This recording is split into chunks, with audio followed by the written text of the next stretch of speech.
On Friday's episode of the Will Cain podcast, which you can watch on YouTube, 1 full hour. I highly encourage you to listen to the 1 full hour because on social media, all you will hear is clips.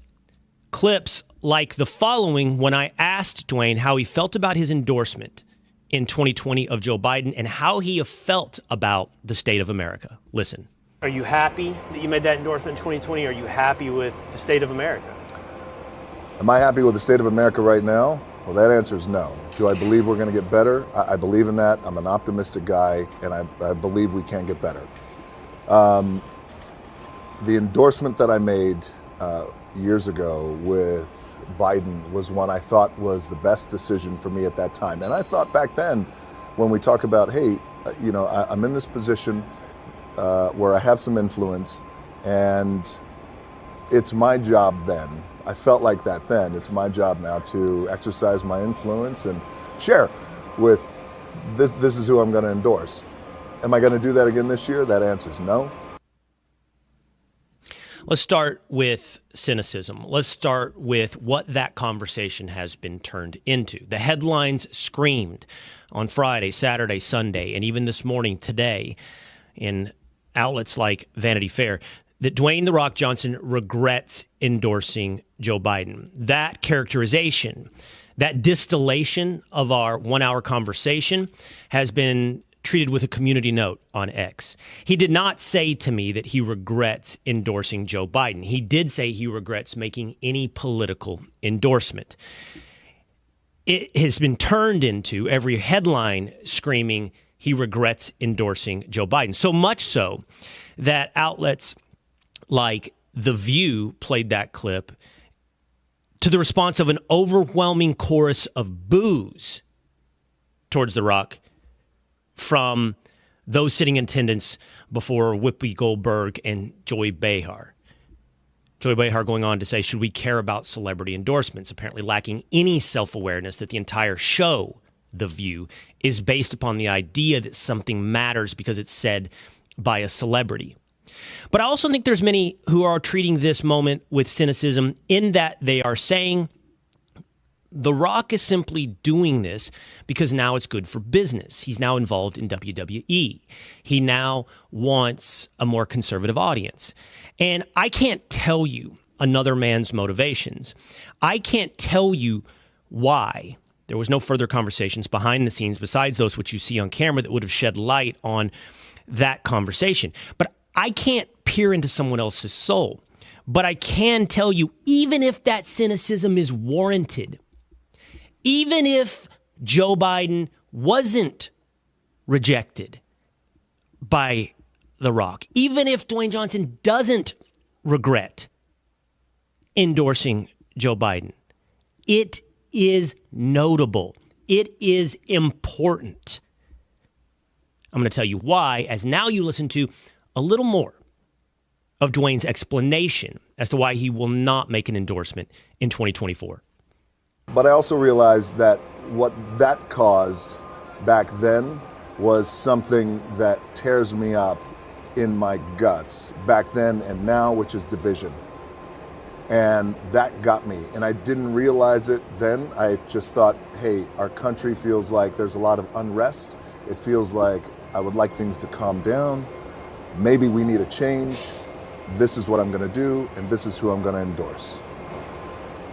The takeaway after that, months and months and months, I started to realize like, oh man, that caused an incredible amount of division in our country. So I realize now going into this election, I'm not going to do that. I wouldn't do that because my goal is to bring our country together. Here's why I think it is more than notable. Here's why I think this conversation actually deserves the news cycle that it drove without having to say that he regrets endorsing Joe Biden. I heard Mary Catherine Ham on the Megyn Kelly show say what this actually represents is a change, a shift in what is seen as normal, in the mindset of the quote-unquote normie, in what has been normalized. You see, she explained, The Rock is, at least despite his celebrity and being the most followed man in America, normal adjacent. And I think she's right, having been around him on a couple of occasions. I think his instinct, his gut, his background, his upbringing puts him in a position where he doesn't come off as someone who was raised in celebrity culture. He doesn't come off as someone attempting to be elite. He comes off as someone who wants to be in touch with Americans. And I think that in 2020, most normies saw, for better or for worse, saw whether or not they should have Joe Biden as a return to normalcy. However we feel, those that support or those that detract from Donald Trump, it was an aberration from the norm. And for many of us, that was a good thing because the norm has been corrupted. So what Joe Biden sold himself as in 2020 was a blank slate. He hid in the basement. He didn't take any strong positions. He allowed the election to be a referendum on Donald Trump. And to win over normal voters, Donald Trump was painted as abnormality. What we see now is a change in that Joe Biden's administration and the overall ideology of the left, and by extension then Democrats, is that it's no longer normal. After 3.5 years of trans ideology and $35 trillion in debt and an exploded border, a culture that has been divided upon not only racial lines, but gender lines and trans lines, is sitting on a razor's edge of divisiveness. And it's the exact opposite of what is sold in 2020. It's anything but normal. And as someone who is normal adjacent, I think what The Rock represents is an American who now sees we can't have this. This path is not what was sold. This path is not normal. And look, in Hollywood, declining to endorse Joe Biden, even if he's going to behind the scenes vote for Joe Biden, is almost the same as an endorsement of Donald Trump. That's what you saw on The View, because they're still living in this insane world that Donald Trump represents a threat to democracy, that Donald Trump represents the threat to their daughters, that there's going to be a national abortion ban, something explicitly rejected today by Donald Trump. So they will see that world, that elite poisoned culture will see that statement, that lack of endorsement of Joe Biden, as the same as an endorsement of Donald Trump. But it's not. What I think it represents is a shift in what is seen as normal. And I think that's important. I don't think the world breaks down into left and right. I don't think the world is ideological. I hearken back to the conversation we had on the Will Cain show here with my friend and who is a very successful trial attorney who talks about how they've impaneled mock juries. And he said they don't go in there, and there has never in his career been a situation like 12 Angry Men. What they want to do is get along.